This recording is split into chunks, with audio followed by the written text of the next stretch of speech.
The saga continues. Yeah. Will we have hot water?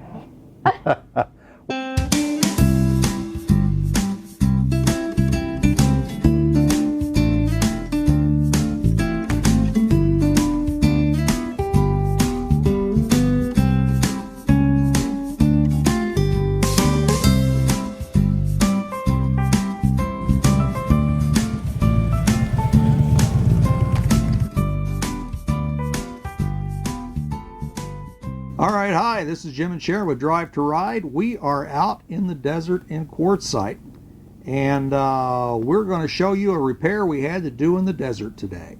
Because I can wash the dishes in cold water, but I don't want to take a shower in cold water. So we had a problem.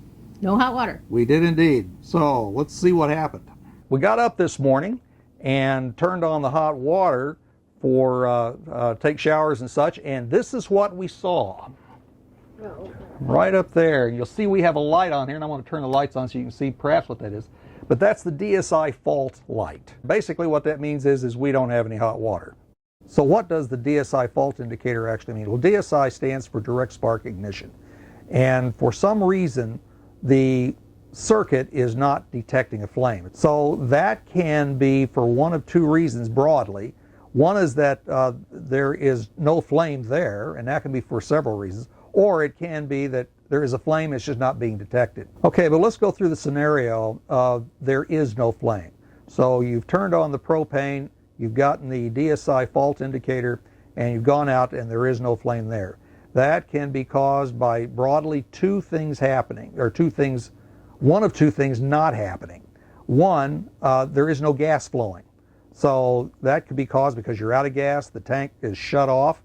Or it could be that the control board is not opening the solenoid valve. So the solenoid valve might be at fault. More likely it's going to be the control board. The other thing that might be happening is there's no spark. So gas is flowing, you'll be able to smell it, but there's no spark at the igniter. That could be caused by, again, the control board may be defective, or it could be that there's a defective igniter. Now the igniter itself is a pretty simple thing, but there might be a broken wire. But the control board is more likely your culprit. All right, so where does the DSI fault light take us? It takes us outside to the hot water tank, which is right here. It's the same on every RV. And so now that we need to figure out exactly what it is that's going wrong. As we were talking about, there's several reasons that a DSI fault light can come on inside the coach. So let's look at a couple of them right out here. Now then, the first thing that's going to have to be checked is whether or not we're getting spark. And where spark is going to be occurring is right down in there. Now it's difficult to see here, but this white gizmo right here, this is the igniter. And basically what happens is down in this channel, there is going to be a spark created. If that spark isn't there, the gas is not going to ignite. And that is going to be one cause for the DSI fault light. Now, one of the other causes we talked about was a lack of gas. Now, the gas is going to be released right through in here. This is a solenoid that the control circuit turns on whenever the switch is turned on inside the coach for the gas propane to heat the water. So the gas is turned on here and flows out through here. So obviously, if there's no gas, you're not going to get a flame.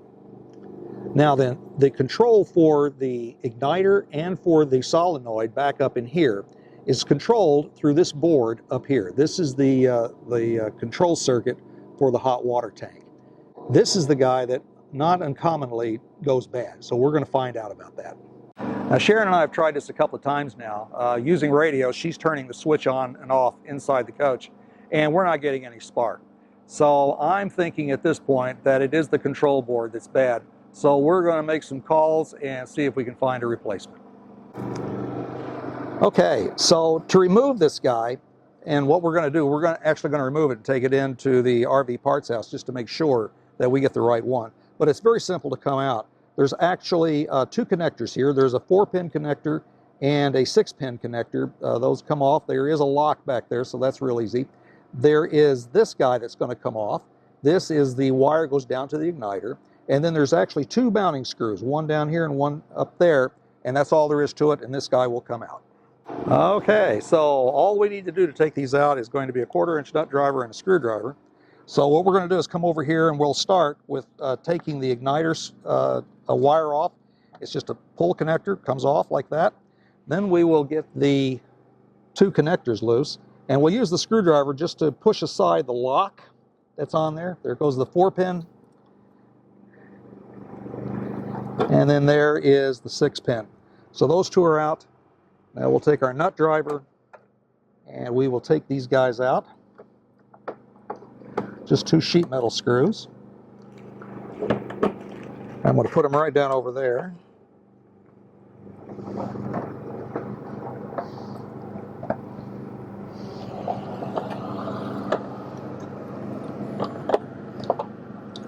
And that's all there is to it. There's the board that we believe is wrong, and now we're going to take that into the dealer and let them test it and just verify that it's bad. Okay, so we've been to the store and we've gotten our replacement. This is the old one. We'll put that down here. And so this is actually an aftermarket version of that board. It's made by Dinosaur Electronics. The reason I went with Dinosaur Electronics over the OEM was actually price and warranty. The OEM version, in other words, the direct replacement for that board at this dealer was $220 and had a 90-day warranty. The Dinosaur, the aftermarket version, cost $145. It has a 3-year warranty. So the math says that we go with the aftermarket. So let's see what it looks like. All right, so this is the Dinosaur Electronics version. As you can see just right off the bat, it's quite different than the OEM version here. So let's see what we got. Okay, well, there's a lot of things here we recognize. Here's the 6-pin connector, and here is the 4-pin connector, and this will be where the igniter attaches. And it does have a cover on it, so that's nice. So thing to do is now is go install it. Okay, so we're going to go ahead and install this, and it will go in about like the old one came out. So we'll start off by taking off the cover, and I'll put that down there. And we'll install the two connectors, the cables here first. There's the 4-pin, and here is the 6-pin. Get that guy in there, make sure they're seated all the way on there and underneath those locks. Okay, so now that I've looked at this, and we'll need to go ahead and install this first, the cover. And then the last thing is we'll put the igniter on, because there's a little hole right there that the igniter will go through. So that will work out just fine. So I'm going to go ahead and put the cover on this guy first. And we'll do that now.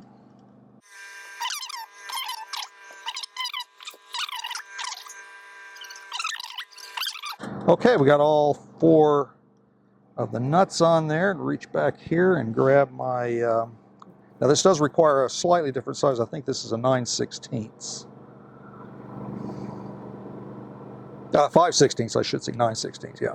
No, 5/16 nut for the 5/16 drivers for these nuts. You guys know what I mean. Okay, so we got those in there.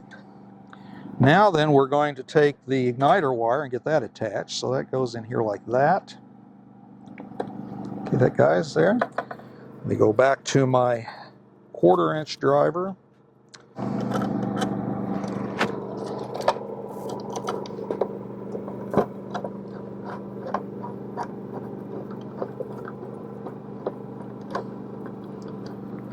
Pretty well. Get this one in there.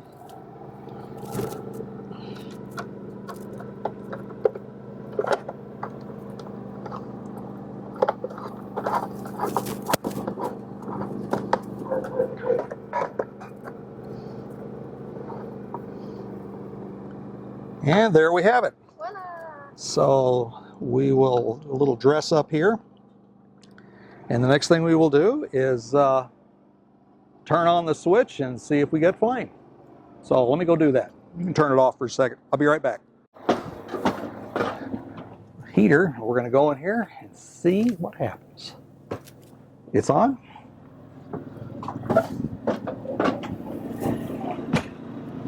I'm going to go back.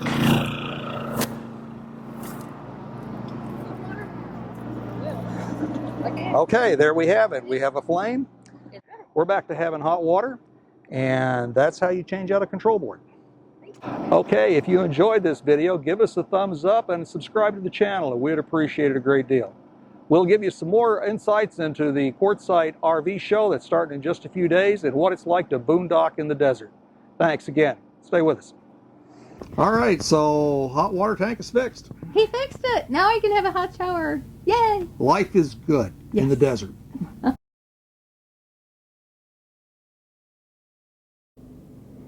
We on? Yeah, good morning. Let me see if I can get that here. Anyway, good morning. Well, you'll remember yesterday we were changing out the control board on the hot water tank because we got a DSI fault light on inside the coach here. Well, this morning we turned the hot water on and everything worked fine, and I got my shower. And then after I came out and looked at the control panel, as you can see between Sharon and I, there is the DSI fault light again. The red light. Yeah, the red light, yeah. So we're figuring out what it is that's gone wrong here. We just changed the board out yesterday, so that's probably not it. Well, what I've done is recall that we've had some problems with the automatic switchover regulator between the two propane tanks.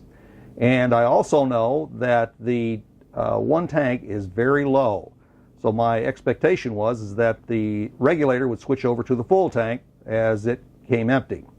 Well, I don't think that happened, and so to prove that, I just walked over to the stove and tried to light it, and sure enough, no flame. We can't get a flame, so there's no gas. So the reason we got a DSI fault light this morning is because there's no gas. So we'll just go out, switch over the tank, and we should be in business, but The saga continues. The saga continues. Will I have hot water for my shower?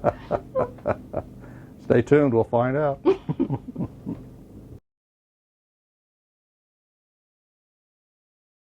Okay, so what we hope is the final update. We don't have the DSI fault light on anymore. So I went outside to switch the regulator over, and I did switch the regulator over, but that really wasn't the problem. It turns out the last time I filled the number 2 tank, I failed to open it.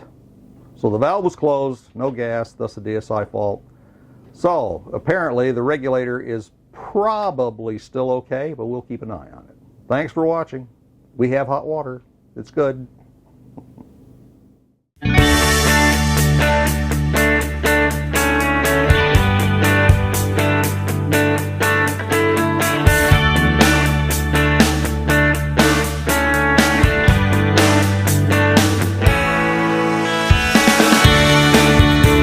Howdy, partner. Now you come along for the ride, and you come and subscribe, and, you know, thumbs up, hit that bell.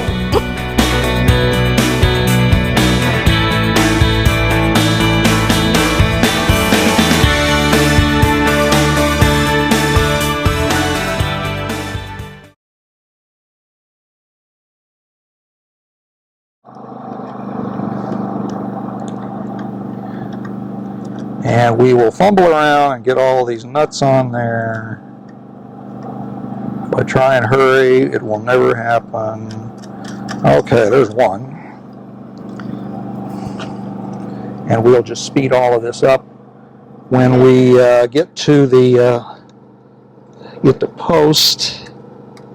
So nobody has to sit through here and watch me do this in real time. Although it's not going all that badly, I suppose.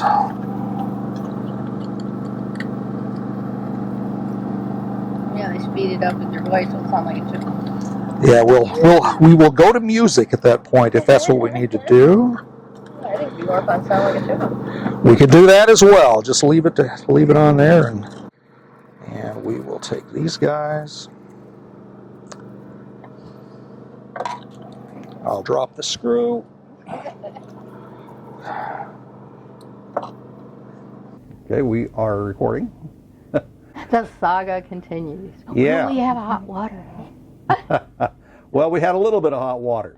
This morning we You got a shower. Yeah, I got my shower out, and then we came out and looked, and you'll see the red lights over our shoulder here, or at least over Sharon's head. And what that means is that we got a DSI fault again. Only this time it's not because of the control board. It's for something else. And we'll explain that in just a moment.